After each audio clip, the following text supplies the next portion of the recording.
soy la primera en querer escuchar tu voz, entenderla. Señor, quita toda preocupación de cada uno de mis hermanos aquí presentes, que nada estorbe, que nada interrumpa la comunión contigo. Espíritu de Dios, sea abriendo nuestra mente espiritual, nuestro oído espiritual, para que tu palabra sea un bálsamo para nuestras vidas en esta mañana, Señor. Bienvenido, amado Espíritu de Dios. Amén. Salmo 1, sentaditos, mientras voy dando lectura, vamos analizando la palabra del Señor. Muchos lo conocen, lo saben de memoria.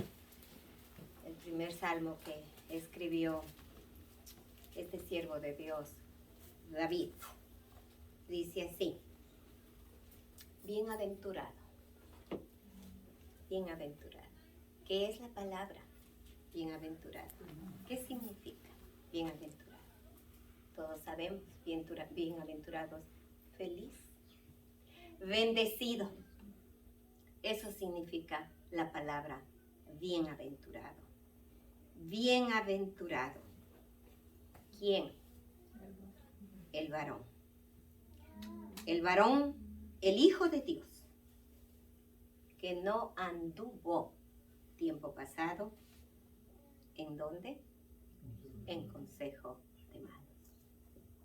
Bienaventurado, feliz, que goza de esa felicidad el Hijo de Dios, porque solamente Dios a su Hijo nos inunda de ese gozo, de esa felicidad.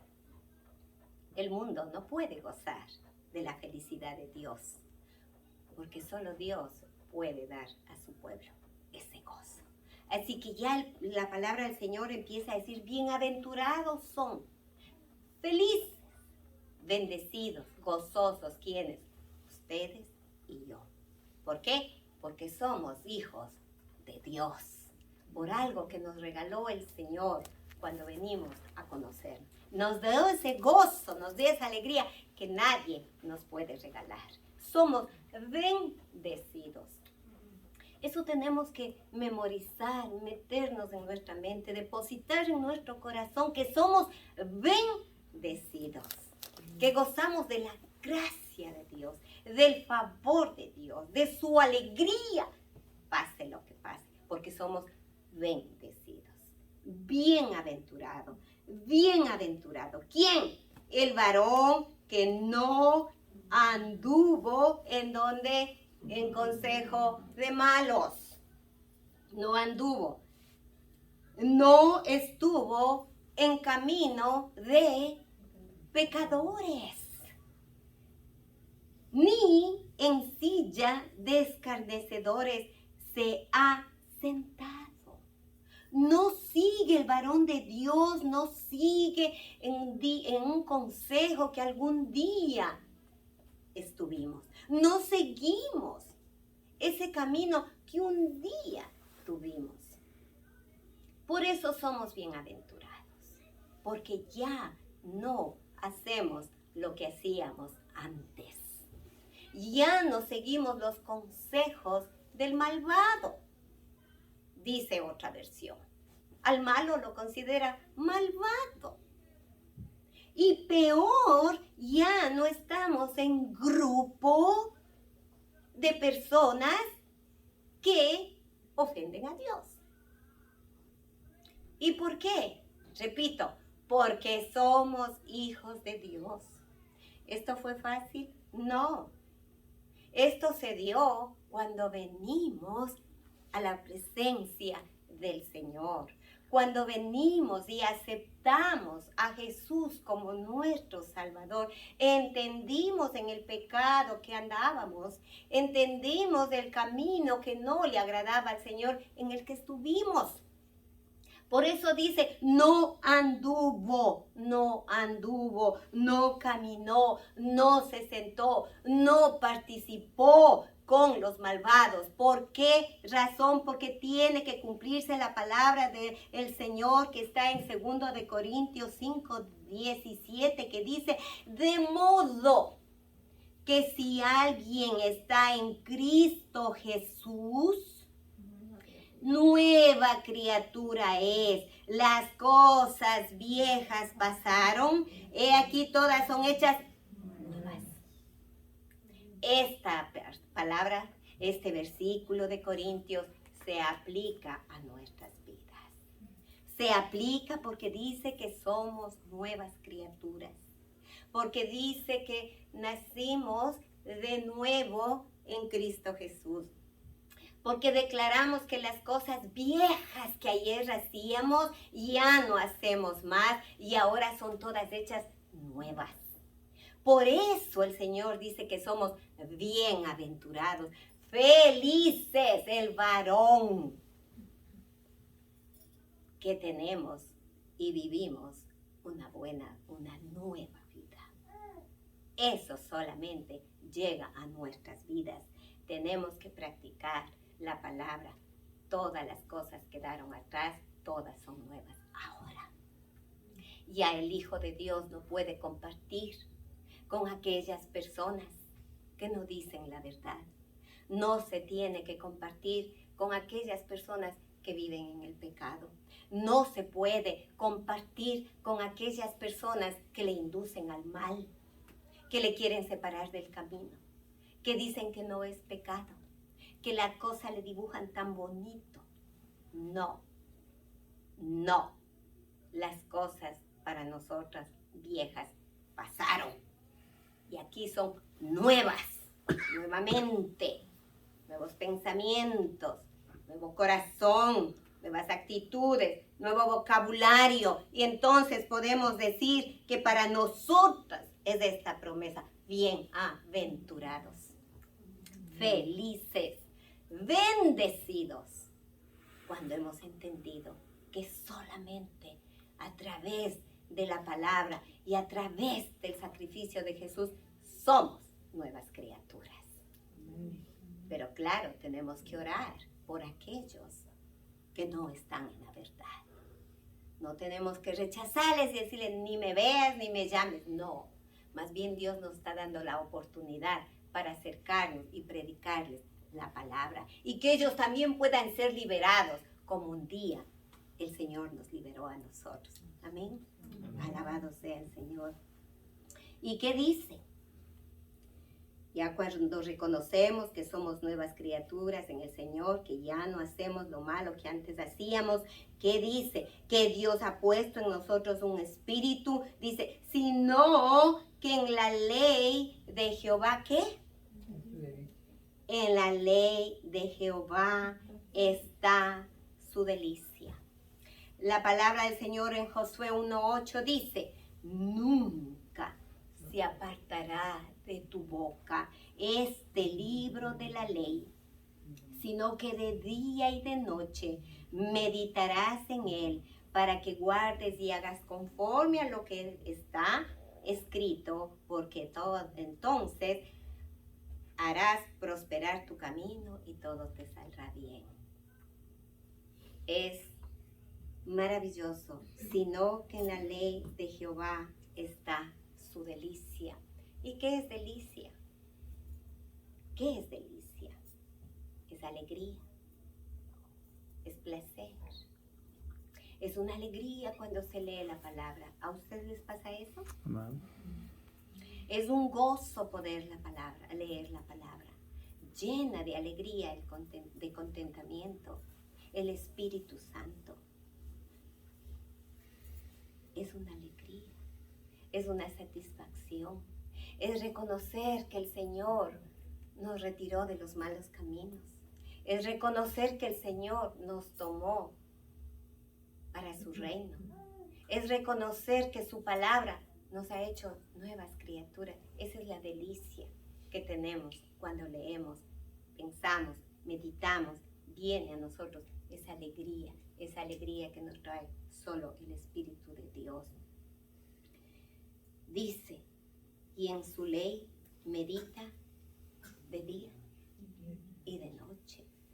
¿Y qué nos decía Josué? Que guardemos toda la palabra que está escrita en nuestro corazón. ¿Y qué es meditar, hermanos? ¿Qué es meditar? Considerar. Cuando usted lea la palabra, tiene que considerar lo que está leyendo. ¿Qué más tiene que hacer? Tiene que pensar qué estoy leyendo. Meditar de día y de noche. Quiere decir que no hay un horario establecido. Aquí el salmista está hablando de día y de noche. Él era un pastor y pasaba todo el día con sus ovejas. Entonces él tenía tiempo para meditar y por eso es que él escribía los salmos. De noche él también seguía con sus ovejas y por eso él ha escrito tantos maravillosos salmos. Él meditaba la palabra de día, meditaba la palabra de noche. Al despertarnos tenemos que despertar con un pensamiento de la palabra. Transcurre el día, debemos seguir meditando en la palabra. Llega la noche, tenemos que ir al descanso meditando en la palabra. Pero ¿cómo lo hacemos? Leyendo la palabra. Si no leemos la palabra, no tenemos en qué meditar. Si no escudriñamos su palabra, no tenemos que decir, que pensar, que aplicar. Meditar la palabra es pensar. Es pedirle al Espíritu Santo que nos ayude a entender. Cuando nosotros meditamos en la palabra, tenemos primeramente que decirle, Espíritu Santo, voy a abrir tu palabra, necesito que me hables. Eso es meditar. Necesito tu guianza, Espíritu Santo. Luego que usted y yo hemos cogido una porción, meditar, ¿qué me estás diciendo en este versículo, en esta porción? ¿Estás hablando a mi vida por el problema que estoy enfrentando este momento? Este versículo, Señor, esta porción es aplicable al momento en que yo estoy pasando.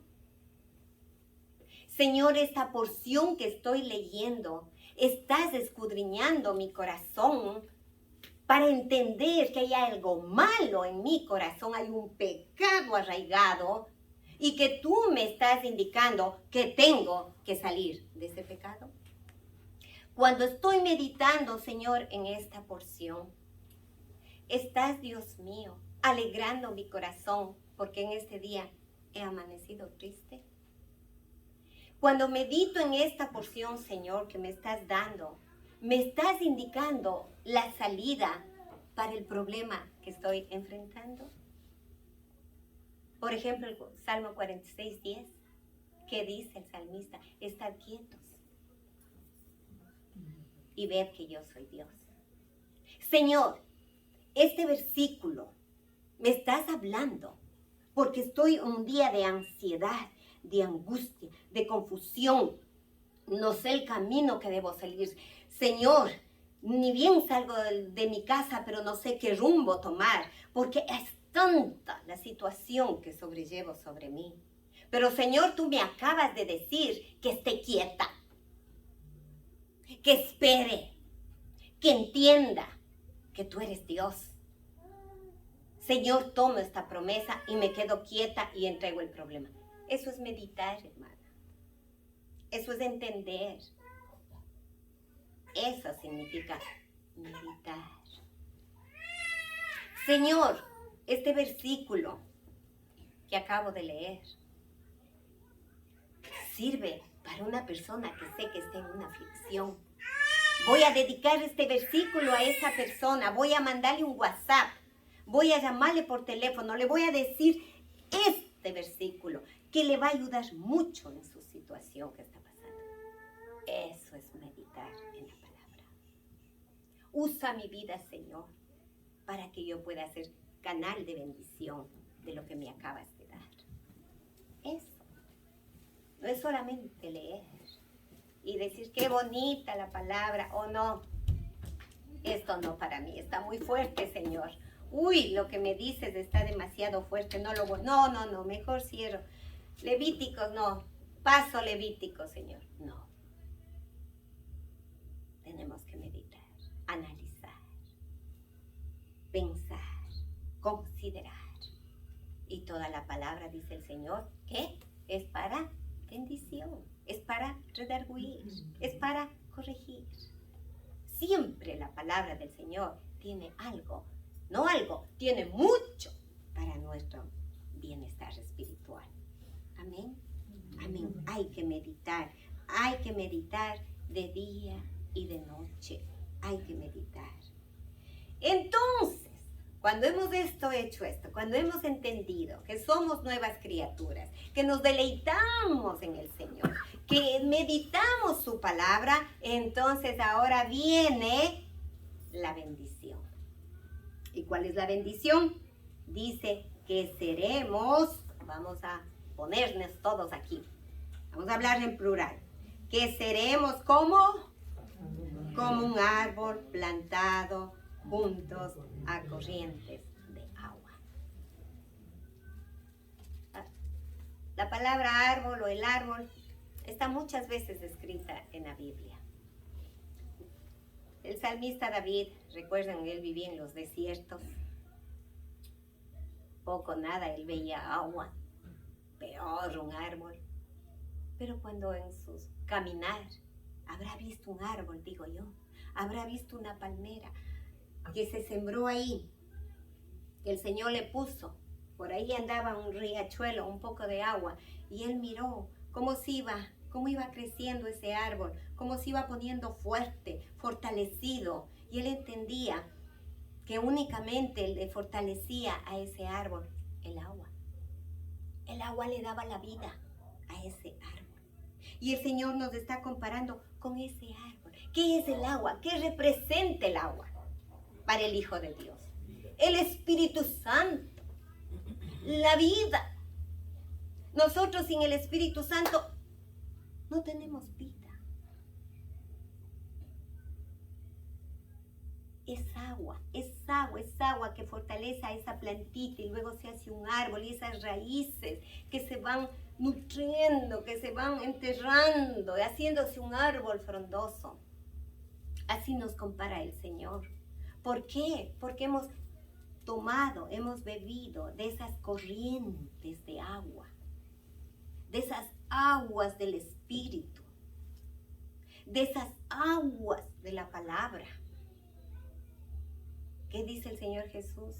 Todos los que están sedientos, ¿qué dice? Venid a mí, ¿y qué? Yo les daré de beber. ¿Y qué? El agua de vida que permanece. El agua que aplaca la sed espiritual. Porque el agua corriente momentáneamente nos aplaca la sed. Pero la espiritual, solamente el agua de vida, que es Jesucristo. Amén. Entonces, el agua es principal fuente de vida para el ser humano, para la naturaleza y para todo. Sin el agua no podríamos sobrevivir. Y todo buen árbol tiene una buena raíz. El Señor nos dice que seamos como este árbol, porque hemos puesto nuestra confianza en Él. Él es nuestra fuente de vida. Estamos arraigados, firmes, seguros. ¿En quién? En Jesús.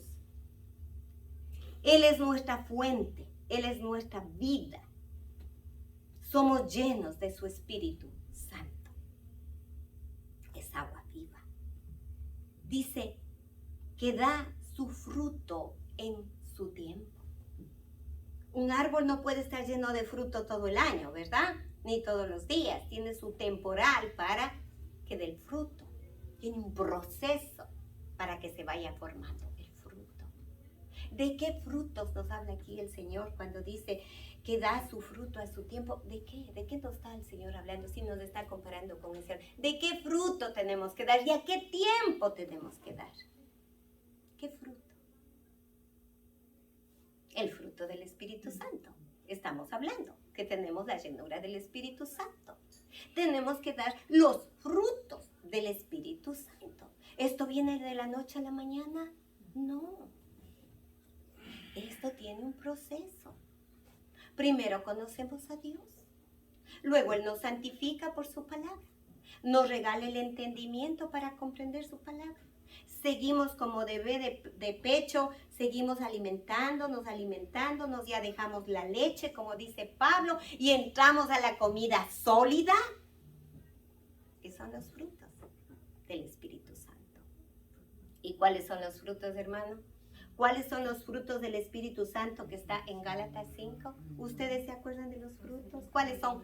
Amor, gozo, paz, paciencia, benignidad, bondad, fe. Este es un fruto, este es un regalo de Dios que solamente tenemos y recibimos de Dios. A través de esa raíz profunda que nos hemos profundizado en el Señor, en su palabra, entonces nuestra vida empieza a crecer fortalecida como ese árbol, y con el tiempo y a su tiempo empezamos a dar fruto. ¿Usted tenía fe cuando vino el primer día a Jesús? ¿Usted tenía el gozo, la paz y el amor el primer día que vino a Jesús? Yo particularmente no, porque recién conocía a Jesús y no sabía lo que Él me iba a regalar. Pero luego con el tiempo fui aprendiendo, el Señor me fue enseñando a través de su palabra que Él me daba frutos. Y que esos frutos no tenían que quedarse ahí en el árbol. No, ese fruto tenía yo que darlo, ponerlo en ejecución.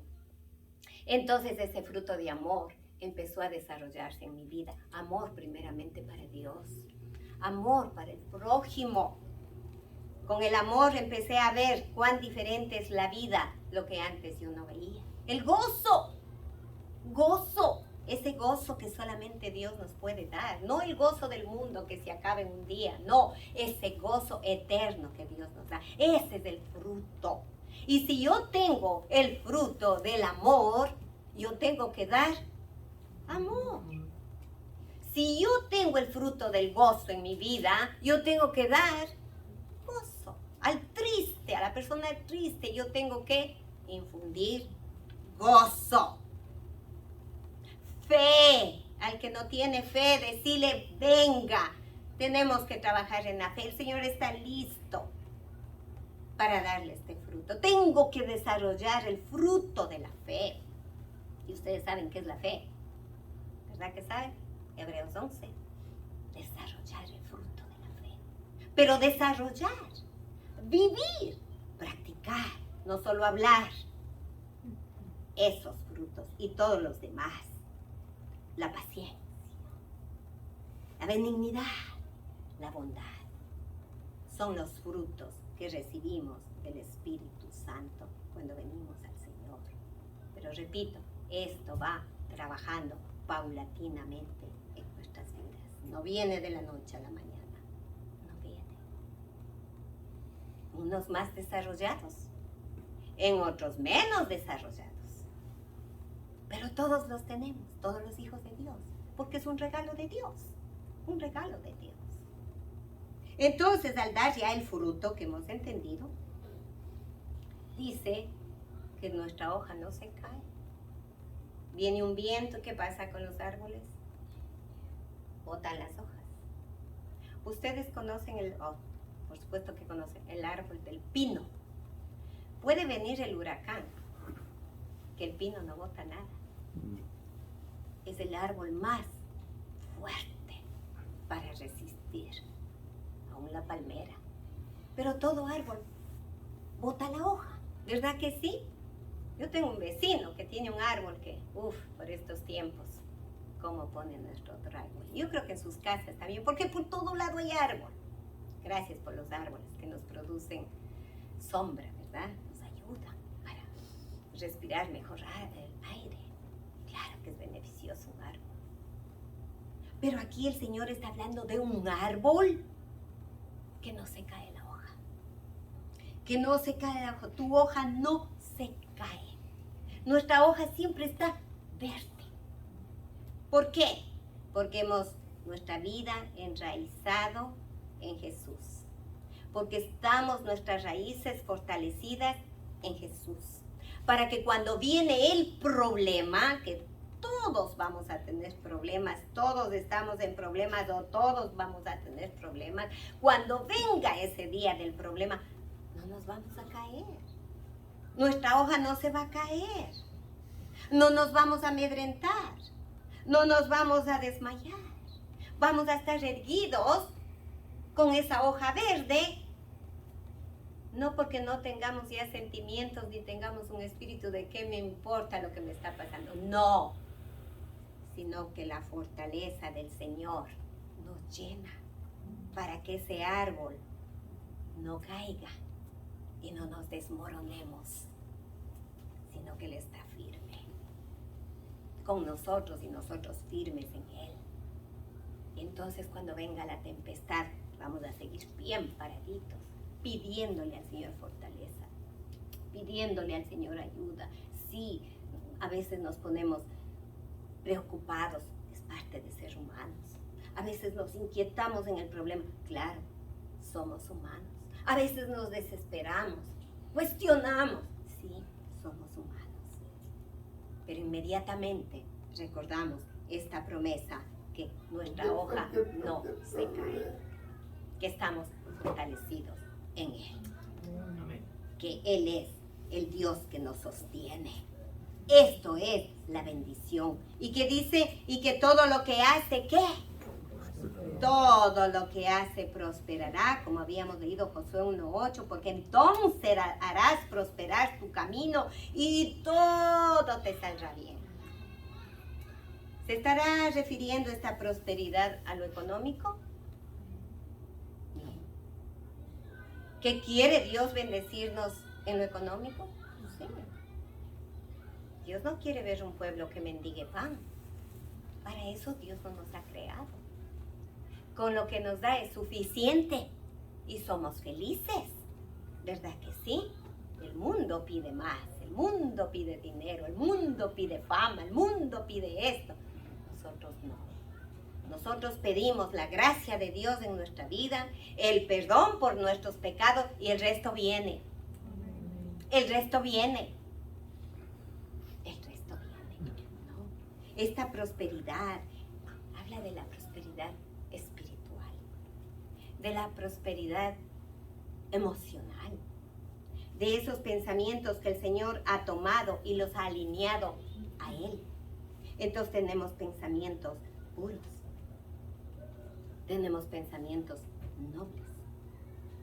Por ejemplo, en la prosperidad, una persona está en búsqueda de un trabajo y dice, Señor, me están llamando de este trabajo o de este otro trabajo, te consulto cuál es el mejor trabajo. Como el Señor lo sabe todo, ¿qué dice? Que nos llevará a lo correcto. Y en el lugar que nos ponga el Señor a desempeñar, vamos a prosperar. ¿Por qué? Porque le hemos pedido al Señor guía.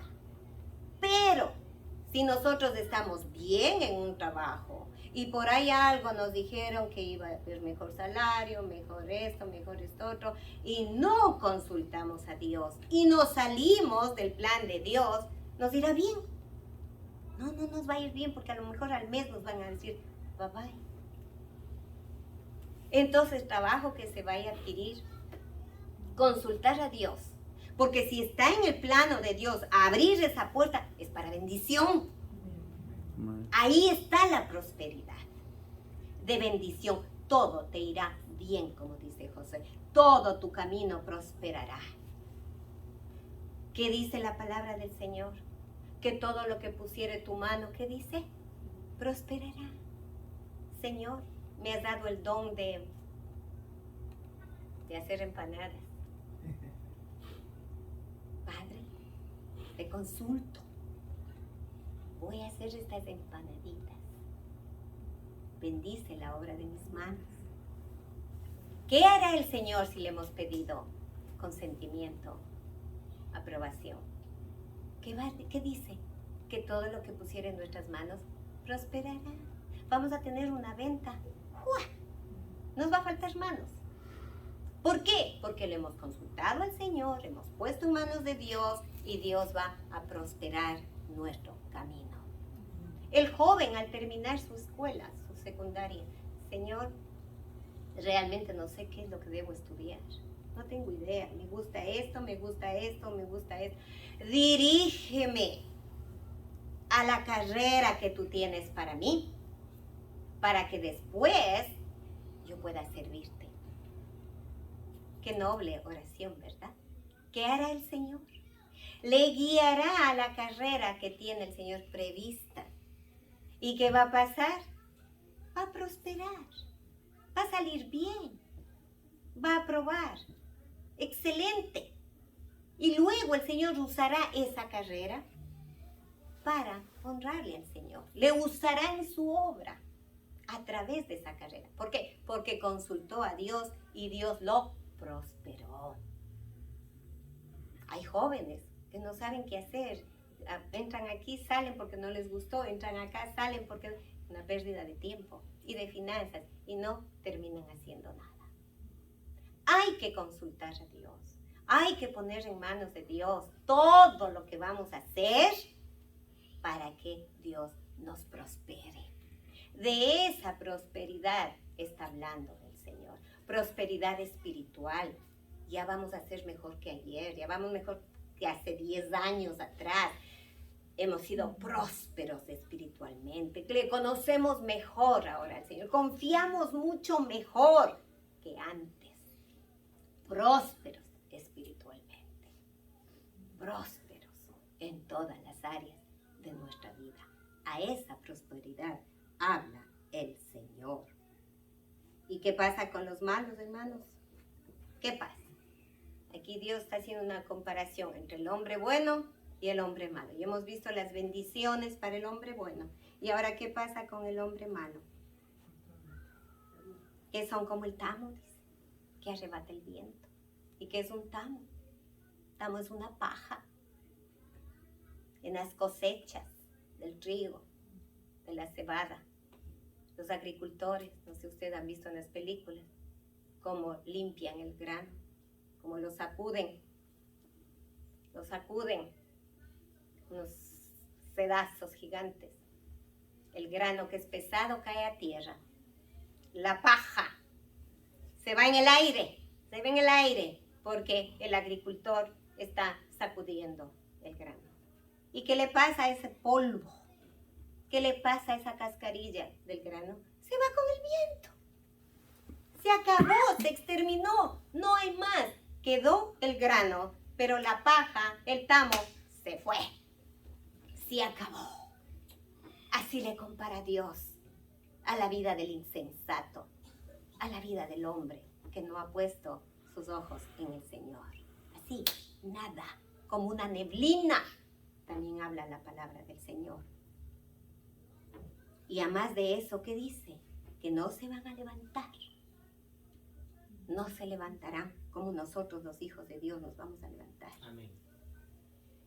No estarán ellos en la congregación de los justos. Ellos no van a entrar. ¿Por qué razón? Porque Jehová conoce el camino de ¿quién? De los justos. En esta mañana, ¿cuántos somos justos? Levanten su mano. Amén. Amén. Amén. Todos somos justos. ¿Y por qué somos justos? Porque estamos en Cristo Jesús. Sangre de Cristo. Amén. Porque fuimos justificados a través de la muerte de Jesús. Él nos justificó. Por eso nos llamamos justos. Porque Él nos justificó a través de su muerte. Por eso nos llama el Señor justos.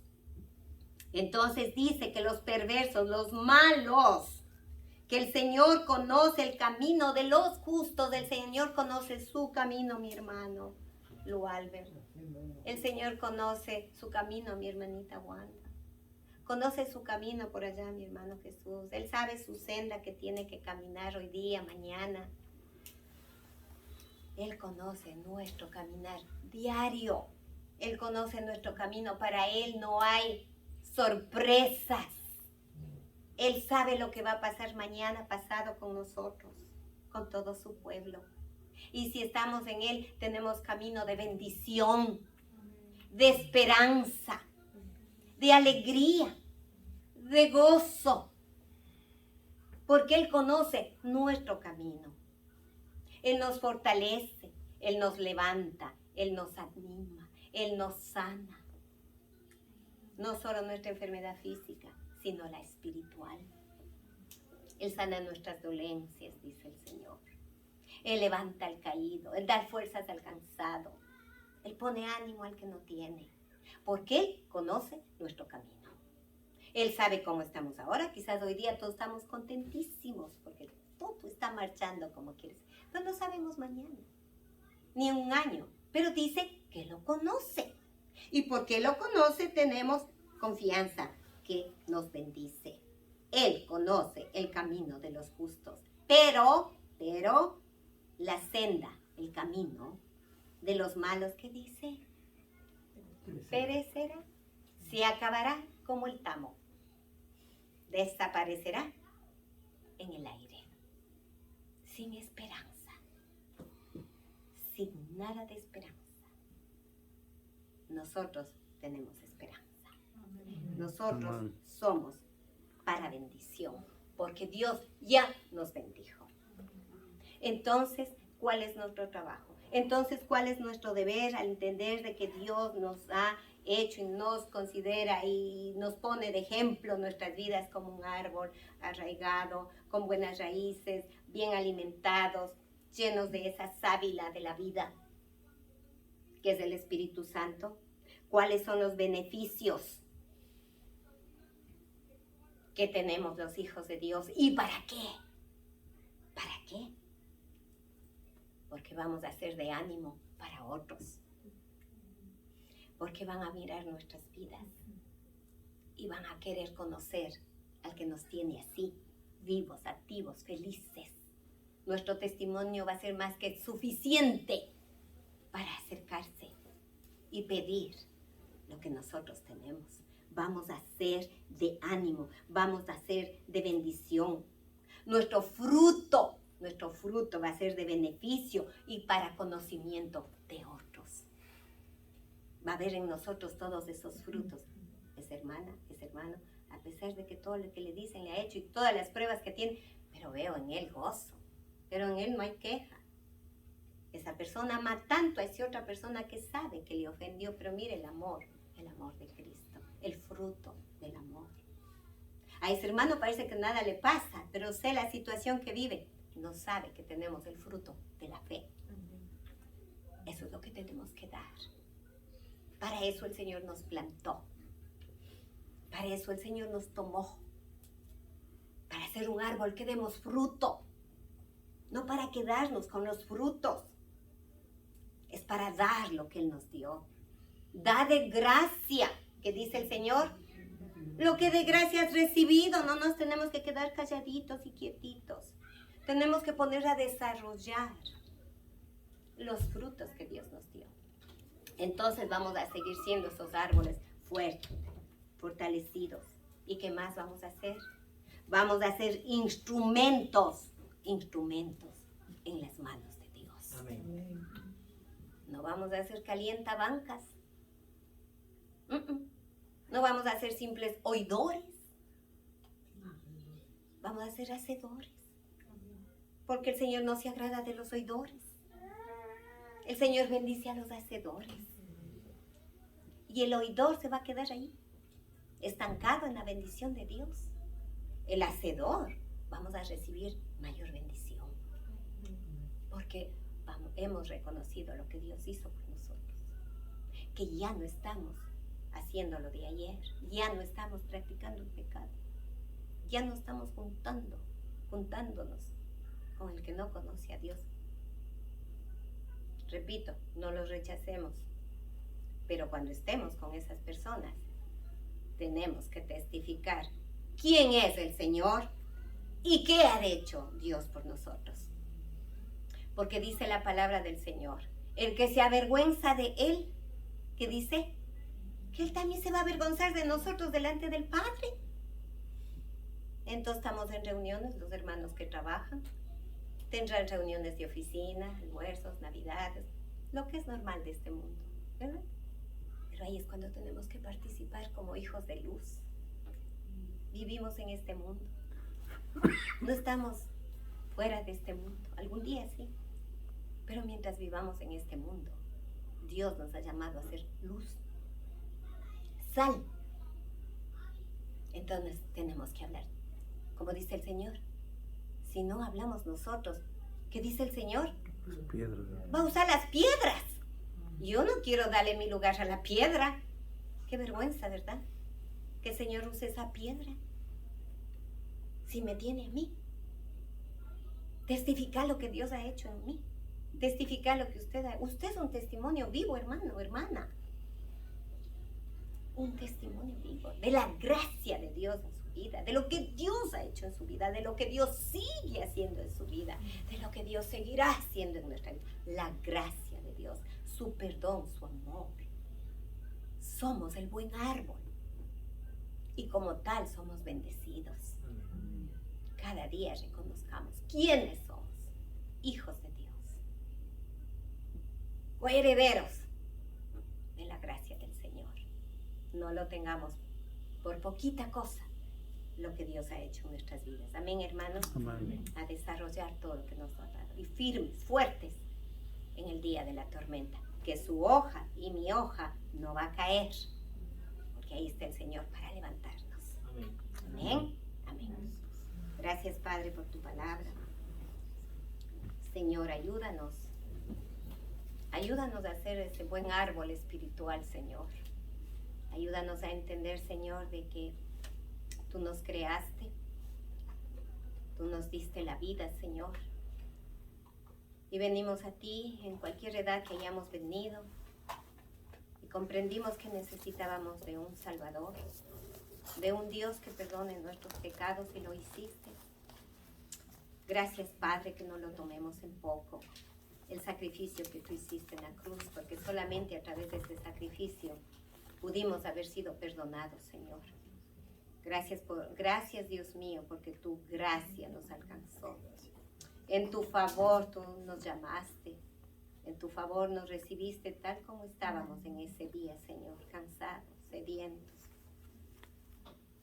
Señor, con tanta situación, pero así nos recibiste. Y nos dijiste, pon en mí tu carga y yo te hago descansar. Y obedientemente lo hicimos, Señor, y aquí estamos. Aquí estamos parados por tu amor y tu gracia, Señor.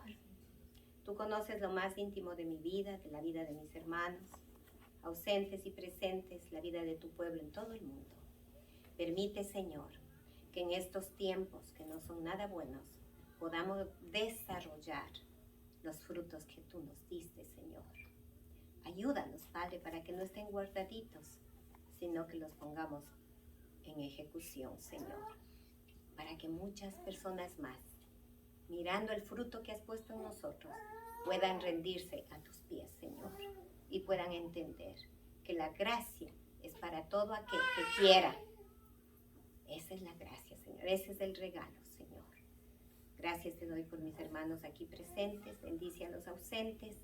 Acompáñanos en esta semana, Señor, en todo lo que vayamos a hacer, para que se cumpla tu palabra como nos dijiste en esta mañana, Señor, porque entonces haremos prosperar tu camino y todo lo que hagamos prosperará, Señor, en tu gracia y tu misericordia. En el nombre de Jesús oramos. Amén y amén, hermanos.